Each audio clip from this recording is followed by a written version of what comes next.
Alright, spoiled milk explosion in 3, 2. What's up guys? क्या हाल चाल है तुम्हारे? Here is your most consistent AnyTuber here. साले तू देखो यार, एज ऑलवेज मैंने अपनी पिछली वीडियो में बता दिया था कि मैं 3-4 महीने के लिए गायब रहूंगा, बट किस्मत का तजुर्बा देखो, हेयर आई एम अगेन। देख रहे हो कितना अच्छा इंसान हूँ मैं। रन बहुत बुरे लग रहे, तौबा तौबा। अच्छा ये सब छोड़ो, ये सब तो चलता रहेगा। The main problem is exams के बाद मुझे समझ ही नहीं आ रहा था कि मैं क्या देखूं क्या करूं, तो मैंने सोचा साइलेंट वॉइस क्यों ना रिवॉच किया जाए। और तुम इमेजिन करो मुझे कैसा लगा। It was totally shit. भाई अपने आप को माफ करने में क्या जा रहा है, कर देना माफ चोमू कहीं का।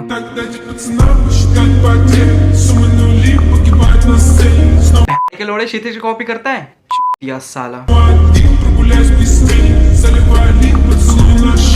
तो साइलेंट वॉइस देखने के बाद मैंने सोचा फ्रेंड से क्यों ना पूछा जाए कि कौन सा शो देखे, and my friend recommended Tokyo Revengers and I was like ये क्या है, एंड या एट द एंड मैंने वो शो देखा भी, एंड द फैक्ट इज मुझे बहुत पसंद भी आया। बट टोक्यो रिवेंजर्स देखने के बाद मेरी बॉडी में कुछ पवित्र चेंजेस आने लग गए थे। पता नहीं मुझे अजीब अजीब से सपने आने लग गए थे, और गेस करो सपने किससे रिलेटेड थे? वो टोक्यो रिवेंजर्स के मेन कैरेक्टर से रिलेटेड थे। बट प्रॉब्लम ये नहीं थी कि मुझे इनसे रिलेटेड ड्रीम्स आ रहे हैं, जबकि प्रॉब्लम ये थी जब मैं सुबह उठा, द नाइट फॉल।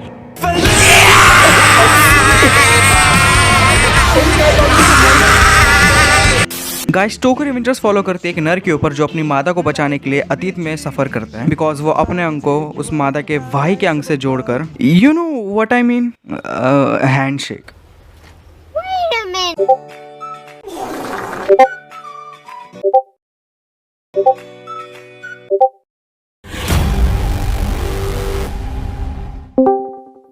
और विक्रम भाई कैसे हो यार? वीडियो के बीच में क्यों बुला लिया यार? अबे साले स्क्रिप्ट क्यों कॉपी कर रहा है? अरे यार थोड़ा सा तो पार्ट लेता है यार, भाई के लिए इतना नहीं कर सकता। मागे स्क्रिप्ट चोरे पूर्व पच्चा ले उन्हें। अरे यार हिंदी बोला करो यार, पहले वो तो समझ नहीं आती उड़िया। अरे मैं बोल रहा था कि मादर तो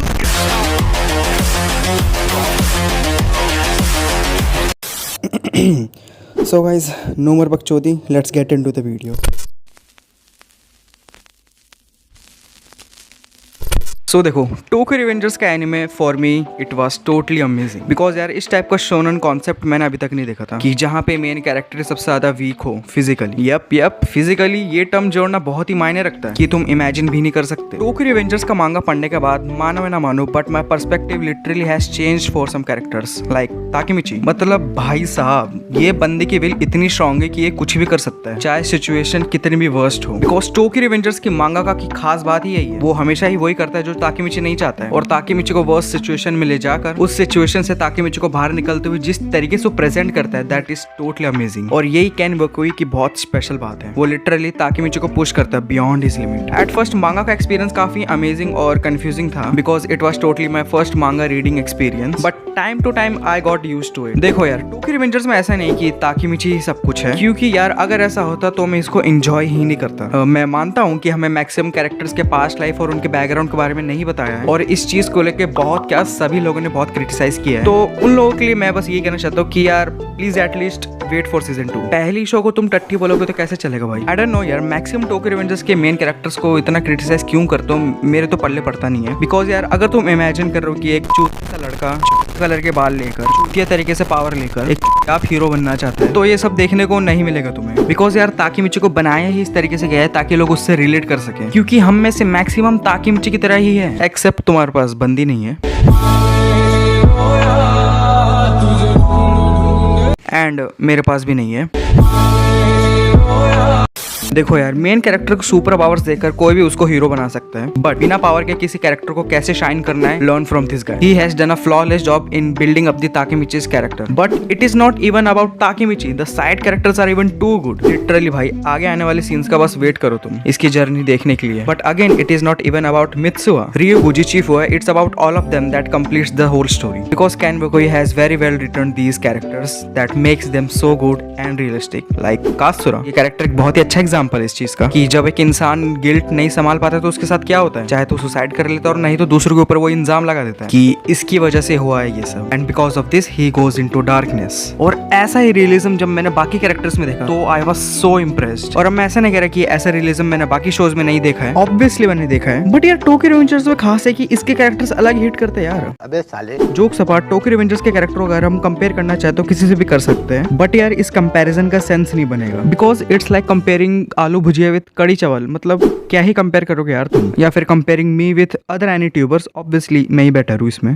साले तू जहाँ पे कंपैरिजन का सेंस बने तो करो कंपेयर भाई, मतलब कोई बुराई नहीं उसमें, बट एक हद तक, क्योंकि उसी चीज में कोई बुराई नहीं है। बिकॉज यार इस लिमिट का आगे तुम लोग टॉक्सिक बनना शुरू हो जाते हो। टोक्यो रिवेंजर्स के प्लॉट में क्लिफर एंगल हम बाकी शो से कंपेयर करें तो कम्प्लीटली डिफरेंट है वो, बिकॉज टाइम ट्रैवलिंग जैसे कॉन्सेप्ट को इस बंदे ने बहुत सही तरीके से यूज किया है। क्योंकि चाहे तो स्टाइन्स गेट से रिलेटेड टाइम ट्रैवलिंग कॉन्सेप्ट डाल सकता था, बट वो ऑब्वियसली बोरिंग होता because it is too much use, like Erased. Because Takemichi का ऑल्टर्ड पास्ट को ना चेंज कर पाना उसकी पावर का सबसे बड़ा फॉल्ट है, या फिर बोले तो ड्रॉबैक है। और यही चीज इस शो में मुझे बहुत बेस्ट लगती है, क्योंकि एक बार चीज जो हो गई वो हो गई, उससे फ्यूचर कितना फक्ड अप होगा उसे हमें एनी कॉस्ट एक्सेप्ट ही करना होगा। But if you ask me to describe Tokyo Revengers in one line, तो according to me this is the best underdog show I have ever seen. और ये लाइन सुनती बहुत लोग बोलेंगे कि bro then you should watch Megalobox, तो उन लोगों को मैं बता दूं कि मैंने वो शो देखा है, बट फिर भी टोक्यो रिवेंजर्स को मैं बेस्ट अंडरडॉग क्यों कह रहा हूँ? So I think it's obviously because of Takemichi. देखो आई नो मेगलोबॉक्स एक मास्टरपीस शो है और मैं भी उसको मास्टरपीस बताता हूँ, बट फिर भी मैं टोक्यो रिवेंजर्स को बेस्ट अंडरडॉग स्टोरी इसलिए कह रहा हूँ क्योंकि तुमने भी देखा होगा कि जो का कैरेक्टर रहा है वो स्टार्टिंग से ही काफी बॉक्सिंग के लिए पैशनेट और स्ट्रॉन्ग दिखाया गया है, but in case of Takemichi वो हमारे तरह एक स्कमबैग था स्टार्टिंग से, अपनी लाइफ से दुखी, किराए के मकान में रहना, 3 से 6 नौकरी करना, and the most important thing is the loneliness जो इंसान को अंदर से खा जाती है। और इन्हीं सब चीजों को जब उसे ठीक करने का मौका मिलता है, he always gives his all, भले ही वो फिजिकली कितना भी वीक हो। एंड या I think that's the reason it makes him so much relatable to us, especially to me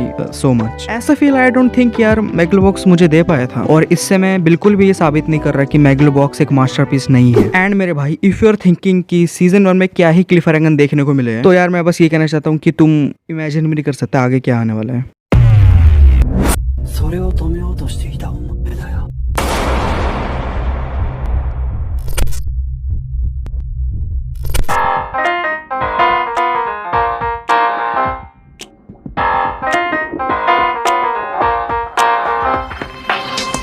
guys Tokyo Revengers according to me क्या एक इसेकाई एनिमे है? नहीं। तुम ही बताओ यार कैसा है? दूसरे कमेंट सेक्शन में लगे रहते हो कि भाई इसेकाई एनिमे है, ट्रैश ही होगा, हे। Tokyo Revengers according to me मेरे हिसाब से इसेकाई नहीं है, बिकॉज यार तुम्हें पता है इसेकाई वर्ल्ड में हमारा या हमारी मेन प्रोटैगनिस्ट एक नए वर्ल्ड में चली जाती है, और टोक्यो रिवेंजर्स में वैसा कुछ भी नहीं हुआ है, वो उसी वर्ल्ड में है। क्यों? सही कह रहा हूँ ना? आप कह रहे हैं तो ठीक ही होगा। Tokyo Revengers according to me guys ना कोई इसेकाई है, ये शोनन ही है, बट शोनन में ही ये एक अलग अप्रोच है जिसमें मेन प्रोटैगनिस्ट की पावर लेवल में कोई डिफरेंस नहीं आया है, but the only change is that he is masterful character development. ताकि मुझे जैसे कैरेक्टर की विल पावर रखने वाला कैरेक्टर ना मैंने शोनन हिस्ट्री में देखा है, और शायद ना मैं देखूंगा, because this guy is something else. और यार इन सब बातों से मैं ये कहीं पे भी नहीं कह रहा हूँ कि ये शो मास्टरपीस है, क्योंकि टोक्यो रिवेंजर्स एनिमे बस एक कैरेक्टर के बारे में है जो कि डिफाइन करता है what true strength is. Because मांगा में आगे आने वाले बहुत से कैरेक्टर्स ताकेमिची से लाख गुना ज्यादा पावरफुल है, but they comes down when they stand in front of Takemichi, because Takemichi defines that true strength does not comes from your body और what you can do physically, जबकि true strength comes from your character, that means what your will can do. और यहीं पर ये show master class बन जाता है, क्योंकि टोक्यो में ऐसा फेस कभी नहीं है जहाँ पे ताकेमिची किसी ट्रेनिंग से गुजरा हो, and during that time he increases his strength, because believe me Takemichi जितना पहले कमजोर था उतना अभी भी है, उसकी बस लड़ने की विल ही है जो सबको इंस्पायर करती है, because we all know that he doesn't have charisma like Mikey, nor he is adept like Kokokun, and he is not even smart like Naoto, and he even not have a body like Daraken, but he believes that he is good in one thing, that he never gives up.